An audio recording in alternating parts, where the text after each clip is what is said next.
30 years ago today, the Queen legend Freddie Mercury confirmed he had been diagnosed with AIDS following intense speculation about his health. Freddie, who was the first major rock star to acknowledge having AIDS, tragically died at his home in London just 24 hours after that announcement. His friend and Queen lead guitarist Brian May joins us now.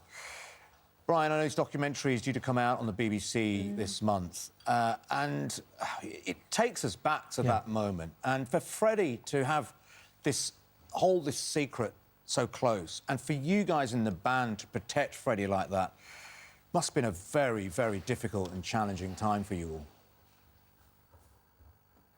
Yeah, it was a hard time, but it kind of united us as a family in a sense, because we just completely closed ranks around Freddie and tried to make his life as easy as possible and try and keep the harpies away. And a lot of people kind of poking lenses through his windows and stuff. It was a horrible time for him. And a lot of the time we went to Montreux, particularly Freddie actually lived in Montreux for a while. I just came back there from visiting our dear manager, who's still there and not very well. But Freddie had a lovely time there. He was able to escape. And, of course, we had the studio there so we could make music. And making music was Freddie's life. He just loved it. He could insulate himself once he was in that environment. And we had a fantastic time. Strangely enough, it's one of the most joyful times we ever had. Freddie seemed to be able to leave all the rest of it outside and just enjoy making his music. We've already spoken this morning, and I don't know if you saw, Brian, but our UK news editor, Paul Brand, did this incredible piece of investigative work tracking down and identifying, putting a name to the anonymous patient zero, the first person in the country to die of AIDS, and how important that was in, you know, showing the stigma around AIDS back then and enabling his family to feel... To know that he had even died of AIDS, because a lot of them didn't even know there was so much stigma around it at the time. That's right. Yes, it was a horrible thing, and of course it stood in the way of dealing with it and protecting humanity against the disease. If you see the documentary, a lot of it focuses on the fact that we did the tribute concert for Freddie, to put him in his proper place, but also to start the awareness that AIDS was a disease which affected everyone, and we needed to unite against it. And we made those first steps, or some of the first steps, to get rid of that stigma. And the world moved forward, I think, at that point, and realised, yeah, here's something we have to fight against together. And so 6 months after his death, you staged this incredible concert. And during that, you had incredible performances, but one of those that's highlighted is George Michael singing Somebody to Love. And an article in the Sunday Times says it was like a primal roar.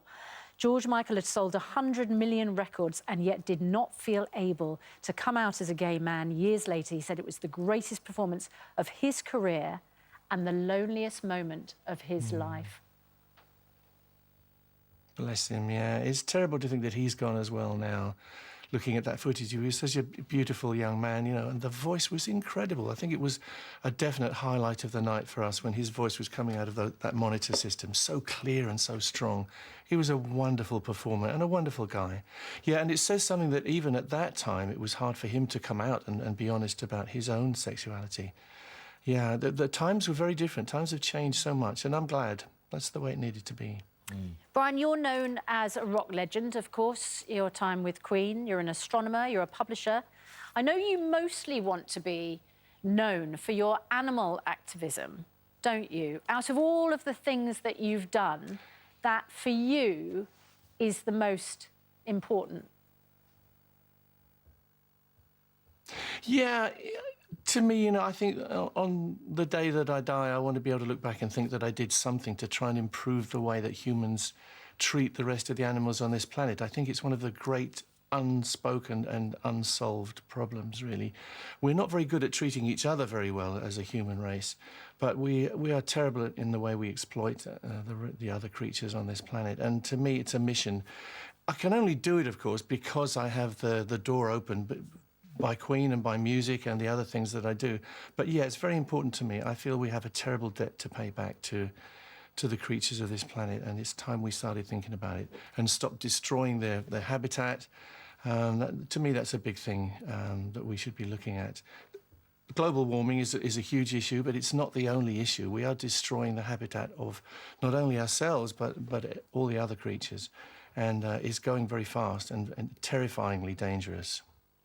Have you got a gas fire in the back of your room, Brian? I have indeed.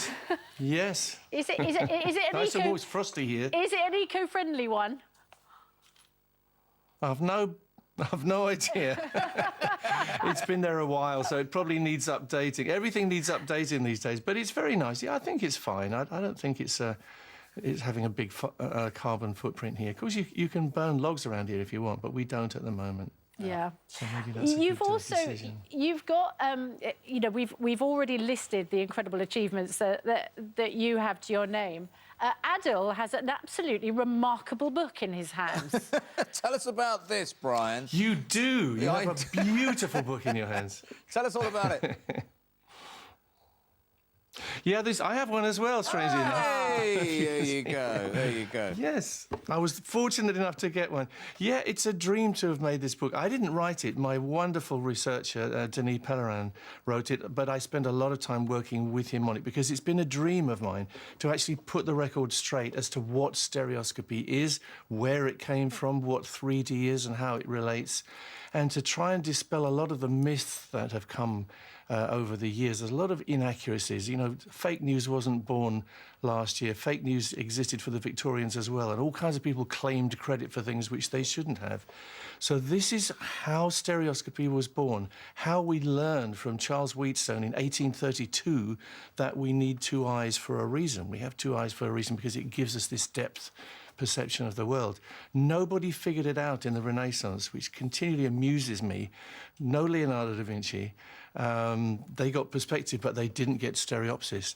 So to me, this is magic, and this is the book I wanted to put out for a long time. And it's published by my own London stereoscopic company, of which I'm very proud. Fantastic, marvellous. Well, we should all... That's something on the Christmas list, I'm sure, for many people this year. As well as, I'll quickly mention, tickets maybe for your forthcoming tour. Is that going ahead, the Rhapsody Tour for 2022? Looking forward to it? It is. We're resuming. Yes, we're resuming in May. We'll be rehearsing the beginning of May and going back out to take up that tour, which got postponed when COVID hit. Yeah, I mean, it's very much fingers crossed because we're going all around Europe in theory, and who knows what the quarantine regulations and COVID situation will be in all those countries. I think we may take a couple of hits, but hopefully in Britain we'll be under control. We can do those. We do a number of dates at the O2 and some up and down the country. I'm going to show you this as well because I finally have a paperback version of Queen in 3D. So this is our other 3D, and I will be selling this on tour. How many books? Not because I want to make money, but because got? it's a kind of crusade. OK, you can get the cookbook out now. Have you got a selling cookbook so there, much Brian? stuff. Brian, have you got a cookbook? Have you got a cookbook? Oh, he's got something. What? I've got everything. He's got a whole library. Do you know, it's quite funny. I find myself... Yeah, I find it odd that I'm selling stuff, but, you know, it's things that you believe in, and I love it. Short of cash, clearly, things that you can offer to the world to make it brighter. Got to pay the bills. No, well, it would be lovely if stereoscopy made money, but it doesn't. But it's a joy for me. It's a crusade, if you like. Well, it's a joy for you, for us to have you join us on Good Morning Britain. Thanks very much, Brian. Good luck with everything. Good luck with the tour, and we'll see you Thanks for again having me. very soon. Take care. It's lovely to see you. Still to come.